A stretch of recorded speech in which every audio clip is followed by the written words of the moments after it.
Pola konsumsi pangan lokal di Indonesia mengalami pergeseran dari beragam bahan pangan, namun saat ini didominasi beras dan terigu.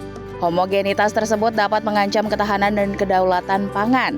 Maka dari itu, Kementerian Kebudayaan hadir dengan berbagai program untuk menggali kembali potensi pangan lokal melalui pelibatan masyarakat. Hal ini bertujuan untuk menyebarluaskan informasi terkait program Kementerian Kebudayaan yang fokus pada keberagaman pangan lokal Nusantara, serta manfaatnya mendorong partisipasi dan gotong royong masyarakat, khususnya generasi muda untuk mencintai dan mengonsumsi pangan lokal. Karena hal ini dapat meningkatkan kesadaran masyarakat tentang potensi pangan lokal yang dimiliki oleh beragam daerah di Indonesia. Lalu, program apa saja yang akan diluncurkan Kementerian Kebudayaan ke depannya? Dan juga apa tujuan dari program tersebut? Selengkapnya hanya di Speak After Lunch. Halo selamat siang pemirsa, bersama saya Rosalyn Chu. Selama 30 menit ke depan saya akan menemani Anda di program kesayangan kita, apalagi jika bukan Speak After Lunch. Dan saat ini saya sudah bersama dengan Bapak Fadlizon selaku Menteri Kebudayaan Republik Indonesia yang pertama untuk membahas lebih dalam tentang topik kita pada hari ini, yaitu berkebudayaan melalui pangan lokal. Halo Pak Fadlizon, apa kabar Bapak? Baik, terima kasih Mbak. Terima kasih banyak untuk waktunya bincang-bincang hari di Speak After Lunch ya Pak ya. Pertama-tama saya ingin mengucapkan selamat Pak untuk amanah dan tanggung jawab barunya sebagai Menteri Kebudayaan Republik Indonesia yang pertama ya Pak ya. Iya, terima kasih banyak. Baik Pak Fadlizon, semoga dalam keadaan sehat Bapak.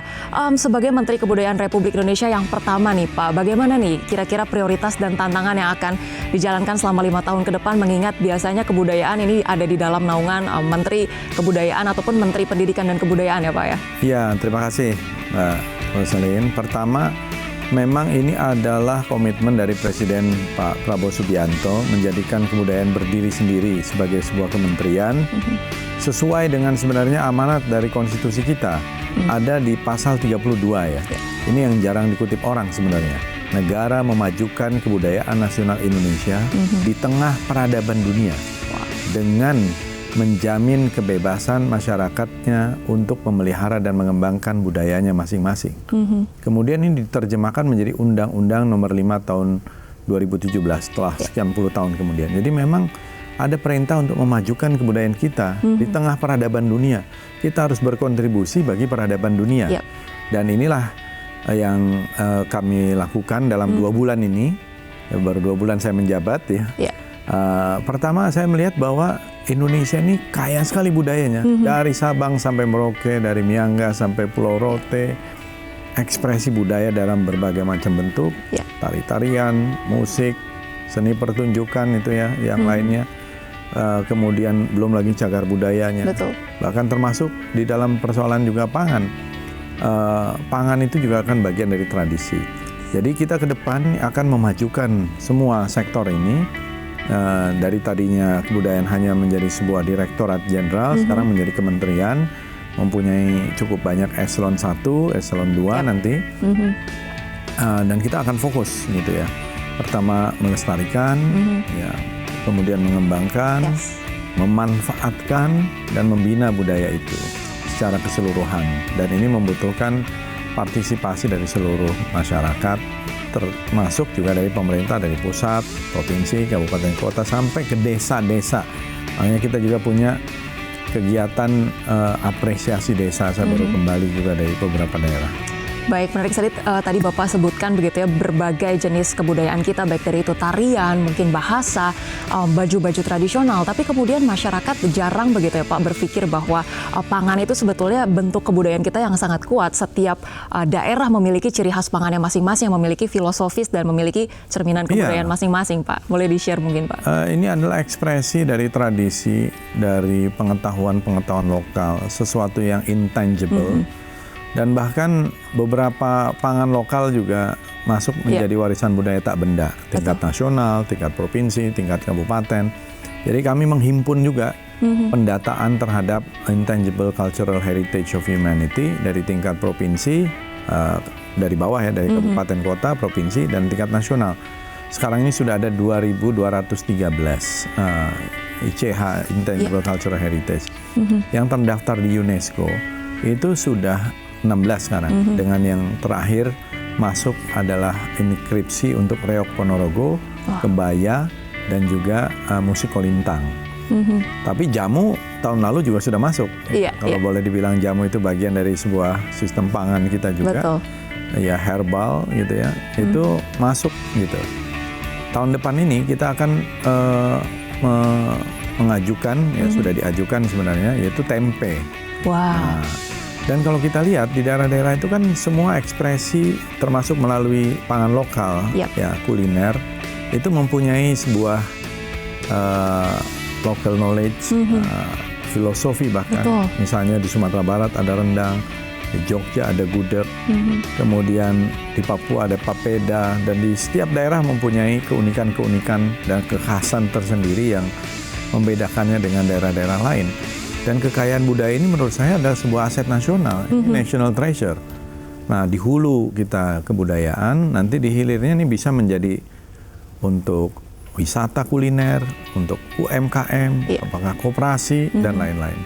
Baik, Pak Fadlizon, selama menjabat sebagai Menteri Kebudayaan mungkin ada kunjungan-kunjungan ke daerah tertentu nih Pak. Mungkin ada temuan-temuan menarik yang bisa di-share nih Pak. Saya sudah berkunjung ke Jawa Barat, Yes. ya, Jawa Tengah, Jawa Timur, Yogyakarta, Sumatera Barat, Belitung, kemudian ke beberapa daerah lain, ya, untuk menghadiri dan menggerakkan juga mengikuti event-event yang diselenggarakan bekerja sama dengan Kementerian Kebudayaan, maupun juga hadir di dalam event-event yang diselenggarakan oleh komunitas atau pemerintah kabupaten, kota, atau provinsi. Jadi saya melihat bahwa banyak hal-hal yang menarik. Ya. Saya mengunjungi cagar-cagar budaya. Yap. Ya, terakhir kemarin di Gua Lidah Air, itu kemungkinan salah satu cagar budaya yang mengidentifikasi, ya, bahwa kehidupan sudah ada di Nusantara ini sejak 63.000 tahun sampai 73.000 tahun lalu. Jadi kita ini peradaban tertua di dunia. Kalau tidak ya salah satu yang tertua. Tapi saya yakin yang tertua gitu ya. Karena penemuan misalnya gua leang-leang di Sulawesi, di Kalimantan, di Sumatera Barat ya, di Kabupaten 50 kota itu menunjukkan angkanya 40.000 tahun, 52.000 tahun, 73.000 tahun ya. Kalau kita lihat yang selama ini tercatat yang tertua, lukisan-lukisan purba itu di Perancis ya kurang lebih maksimum 35.000 tahun. Wow. Jadi kita ini tua sekali, belum lagi di era prasejarah, fosil-fosil manusia purba yang ditemukan di Nusantara ini, di tanah Jawa terutama, itu 60% dari fosil manusia purba di dunia. Ya, Pithecanthropus erectus, Homo erectus, Meganthropus paleojavanicus, dan lain-lain yang usianya di atas 1 juta tahun gitu. Nah, tentu di dalam hal itu juga kan pola makan mereka itu sampai dari jutaan tahun, puluhan ribu tahun sampai sekarang, saya kira pasti mempunyai satu kekhasan tersendiri. Apalagi kita ini kekayaan hayati kita luar biasa, flora fauna juga. Fakta menarik ya tadi ya, bahwa ternyata kekayaan budaya kita ini adalah bisa kita bilang sebagai peradaban yang tertua dan terkaya ya Pak ya. Iya. Kita dukung Indonesia begitu untuk bisa menjadi ibu kota peradaban dunia gitu ya.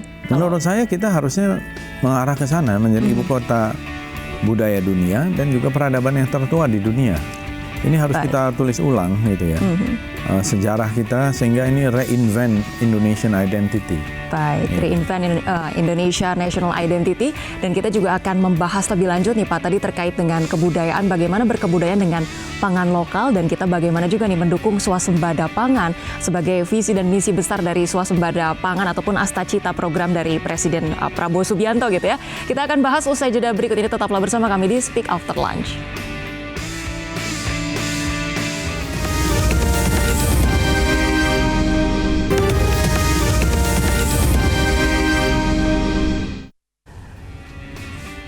Baik, pemirsa, kembali lagi bersama saya Rosalin Chiu di Speak After Lunch, masih bersama dengan Bapak Fadlizon selaku Menteri Kebudayaan Republik Indonesia. Bapak, tadi kita berbicara beragam kebudayaan Indonesia yang sangat kaya, dan tadi kalau spesifiknya berbicara mengenai pangan lokal ya Pak ya, sebetulnya sejauh apa sih masyarakat perlu tahu bahwa ternyata pangan lokal kita ini memiliki kontribusi yang cukup signifikan terhadap kemajuan kebudayaan kita, Pak?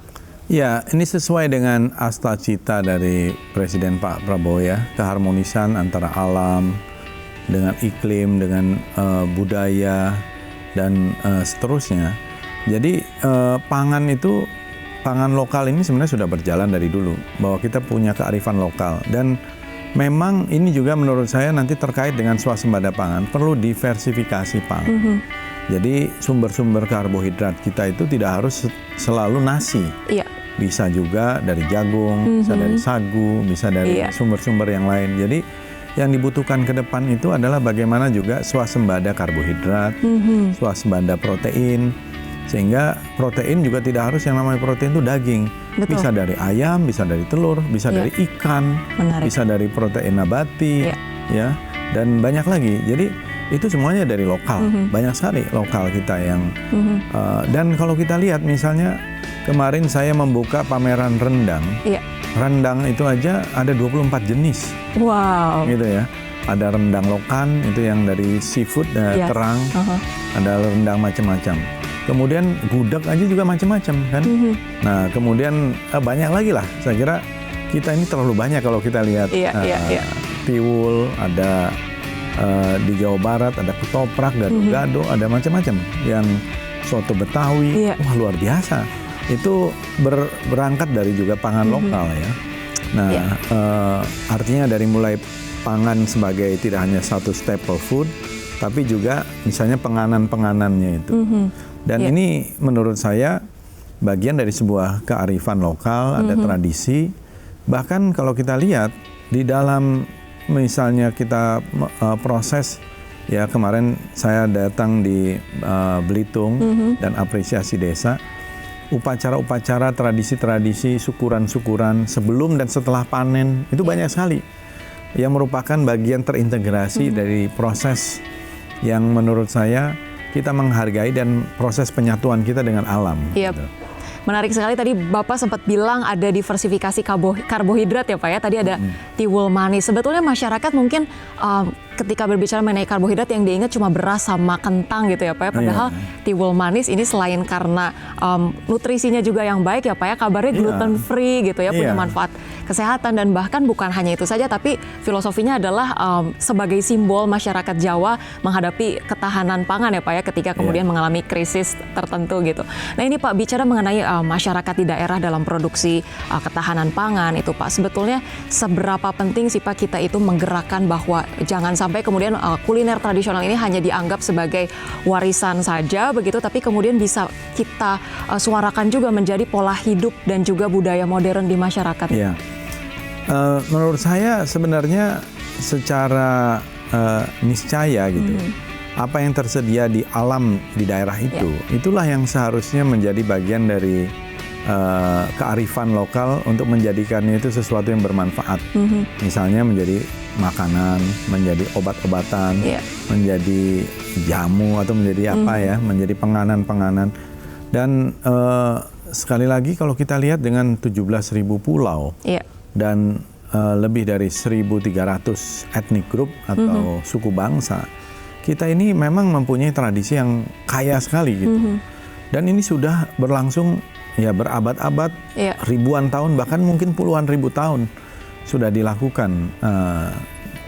Dan mungkin pasti ada trial and error gitu ya. Sehingga kemudian menemukan satu jalannya sendiri. Sehingga proses kita menghargai dan mensyukuri hadirnya pangan-pangan lokal dan produk-produk turunannya di hilir, itu menurut saya bagian dari warisan budaya yang harus kita kembangkan dan kita manfaatkan, gitu. Kita lestarikan udah pasti, tapi kembangkan dan manfaatkan sehingga bisa menjadi satu industri budaya juga, ekonomi. Betul.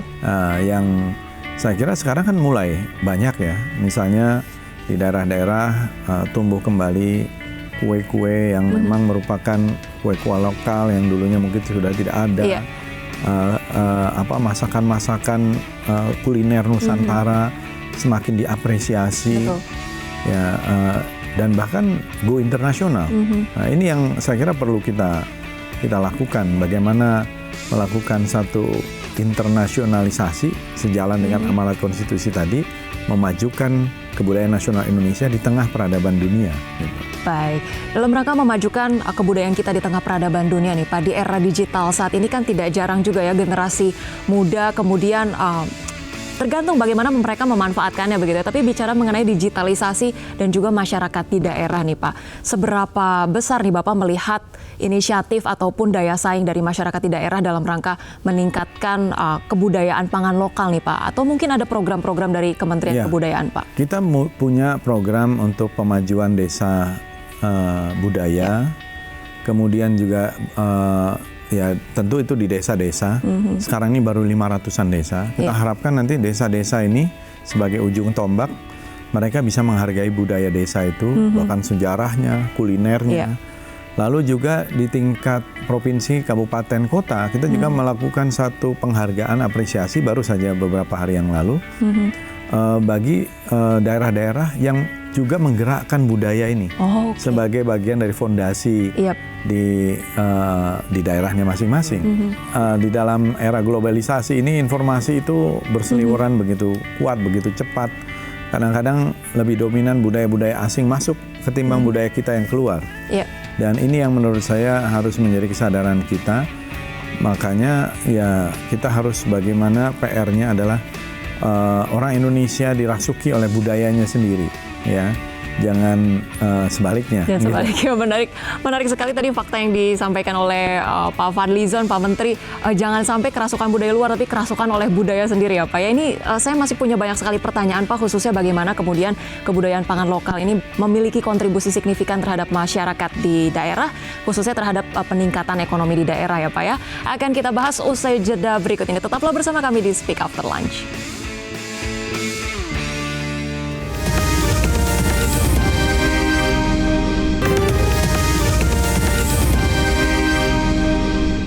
Pemirsa, kembali lagi bersama saya Rosalin Chiu di Speak After Lunch, masih bersama dengan Pak Menteri, Bapak Fadlizon, yaitu Menteri Kebudayaan Republik Indonesia. Dan tadi Pak Fadlizon kita sudah sharing-sharing beragam budaya Indonesia untuk meningkatkan masyarakat, ekonomi masyarakat daerah. Sebetulnya signifikansinya seperti apa sih Pak?